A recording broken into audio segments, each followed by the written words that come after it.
Assalamualaikum dan selamat sejahtera, bertemu kembali dalam Education Intelligence bersama saya Cikgu Inspektor Kedet Muhammad Taufik bin Ibrahim, Cikgu Sains tingkatan 4 anda. Alright.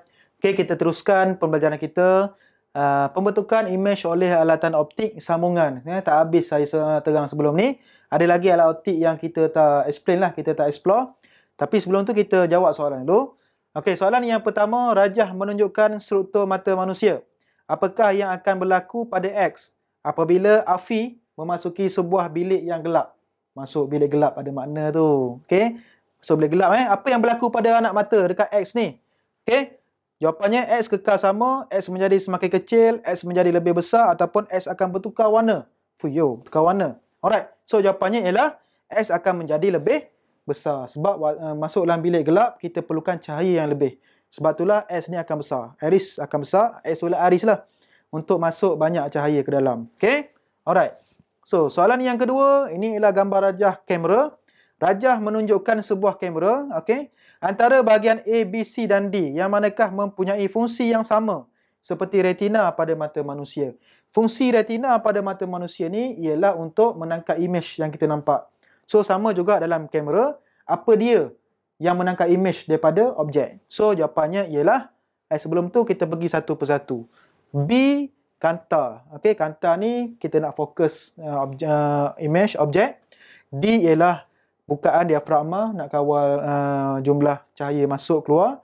Okey, C ni ialah pengatup ke apa, saya lupa dah. A ialah filem. Okey, so jawapannya ialah A. Okey, dia nak menangkap image dalam kamera. Alright. Soalan ketiga, rajah menunjukkan satu kamera lubang jarum yang mempunyai 3 lubang jarum. Okey, ada 3 lubang jarum. Antara berikut yang manakah menunjukkan imej yang terbentuk oleh kamera lubang jarum itu? Okey, kita kena ingat balik, imej yang terbentuk oleh kamera lubang jarum ni dia songsang, lebih kecil. Okey, dan nyata. Okey, imej yang nampak. Dia songsang, terbalik dan dia ialah imejnya lebih kecil. Katakan objek besar je ni, so imejnya akan jadi lebih kecil. So mana? Jawapannya ialah D. Okey. Dia songsang, okay, lebih kecil dan nyata. Alright. Kita masuk kepada pembelajaran kita seterusnya.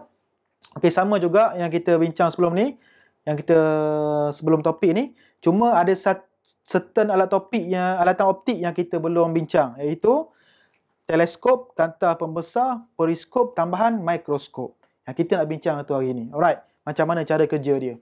Okey, kita pergi dulu kepada teleskop. Digunakan untuk melihat objek yang sangat-sangat jauh seperti bintang.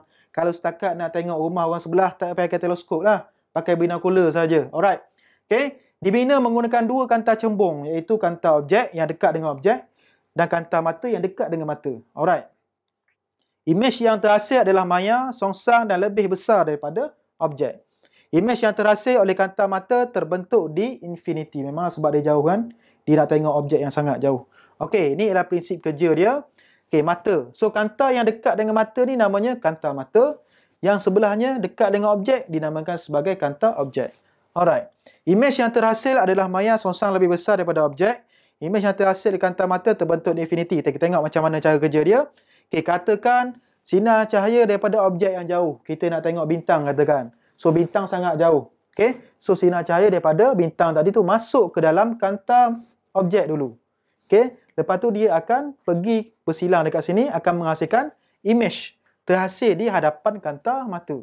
Okey. Selepas itu, kanta mata pula bertindak sebagai kanta pembesar. Okey. Okey, bertindak sebagai kanta pembesar supaya kita nampak imej tu besar, terbentuk di infinity. Sebab itulah kita boleh tengok objek yang sangat jauh melalui teleskop sahaja. Alright. Contoh lagi, kita tengok objek yang dekat sikit. Okey, katakan tengok pokok jauh juga. Okey, yang tengok bintang jauh sangat, tengok pokok. Okey. Okey, ini ialah 2 kanta cembung, kanta mata, kanta objek. Kanta mata dekat dengan mata, kanta objek dekat dengan objek. Okey, kanta mata panjang fokus dia pendek, ni panjang fokus dia. Okey, kanta objek panjang fokus dia panjang. Okey. Alright. So, yang pertama sekali, sinar cahaya daripada objek masuk ke kanta objek. Okey, dan bersilang di hadapan kanta mata. So, akan menghasilkan imej depan kanta mata. Okey, selepas itu, kanta mata akan bertindak sebagai kanta pembesar. Okey. Jadi, dia akan menghasilkan imej yang terbentuknya ialah maya, songsang dan lebih besar. So, kita dapat tengok objek kat sini. Image kat sini lah. Okay, objek kat sini. Ni ialah prinsip kerja teleskop. Alright. Kita pergi kepada kanta pembesar pula. Okay. Merupakan satu kanta cembung berkuasa tinggi yang mempunyai panjang fokus yang sangat pendek. Okay. Dia pakai satu je kanta cembung. Objek mesti diletakkan dalam panjang fokus kanta. Katakan kanta pembesar tu, panjang fokus dia 10 cm. Objek mesti berada dalam lingkungan 10 cm. Tak boleh lebih. 15 cm tak nampak dah. Dia kena dekat-dekat. Sebab tu kanta pembesar, kita nak tengok, kita tengok dekat dengan objek. Katakan nak tengok sini, letak kat sini. Bukannya tengok dari sini, mata. Faham? Itu sebabnya, kena letak objek tu dekat dengan panjang fokus dia. Alright. Kanta cembung yang mempunyai panjang fokus yang pendek, memberikan pembesaran yang lebih besar. Imej yang terhasil adalah maya, tegak dan lebih besar. Okay, ini prinsip kerja dia. Katakan ni adalah kanta cembung, panjang fokus yang sangat pendek. Kita nak tengok semut. Okey? Nak tengok semut. Okey? Jadi, objek semut ni mestilah berada dalam lingkungan panjang fokus kanta ini.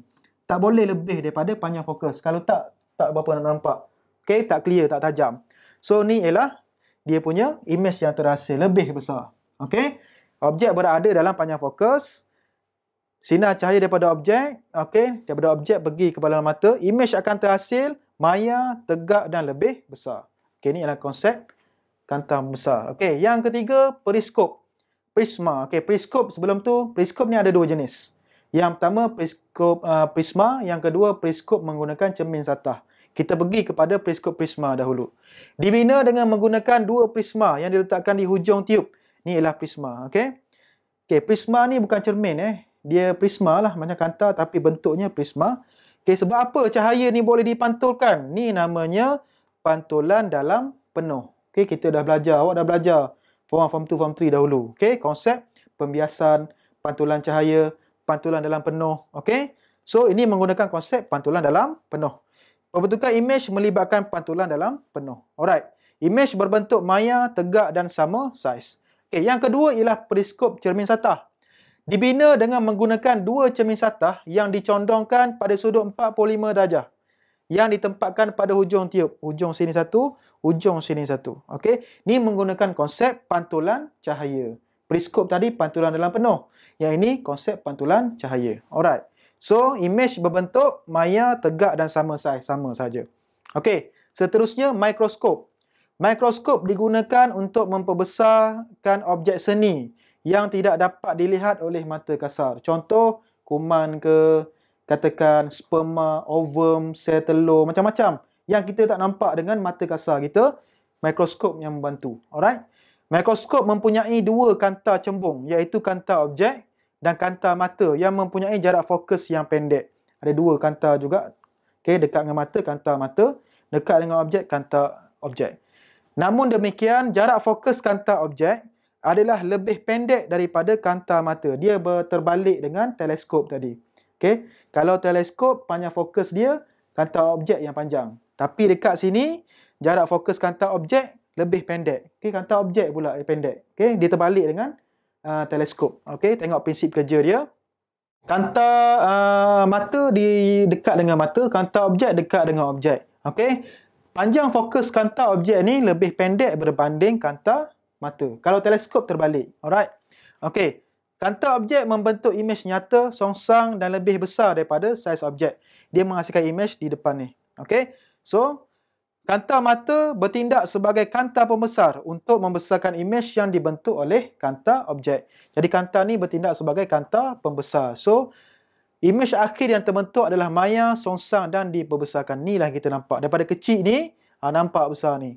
Okay, sebab itulah mikroskop kita boleh tengok benda-benda yang seni. Ni baru mikroskop cahaya.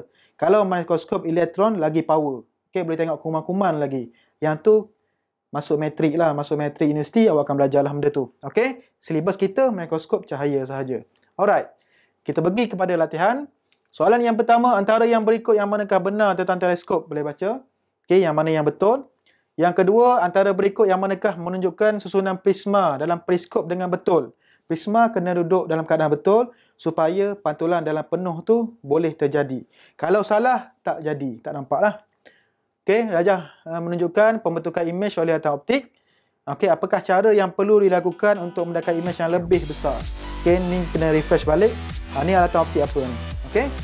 So, untuk pembelajaran seterusnya, kita masuk kepada topik penyebaran cahaya.